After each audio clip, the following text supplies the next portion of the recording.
The term alpha isn't really accurate when describing most of the leaders of wolf packs because the term implies that the wolves fought and competed strongly to get to the top of the pack.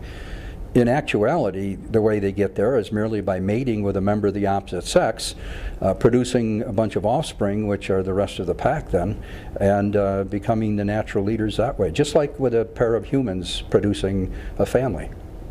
Instead of using the term alpha for a wolf, instead of saying alpha male or alpha female, scientists now tend to call wolves like that the breeding male and the breeding female. And or you can call them the mother wolf and the father wolf. There's really nothing wrong with that. Those are much better and more accurate terms than the term alpha.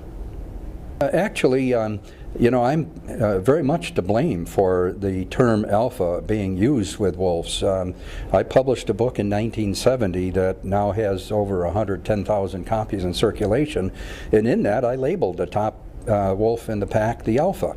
And I did that because at that time that's all that science knew. But we've learned a lot. That book was published in 1970, and in the 35 years since that time, we've learned an awful lot. One of the things we've learned is that the term alpha is really incorrect when applied to most wolf pack leaders.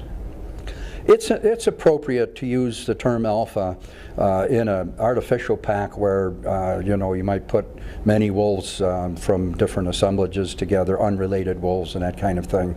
Then they would form a pecking order or a dominance hierarchy, and you could call the top animal at that point the alpha. But that rarely happens in the wild, if ever.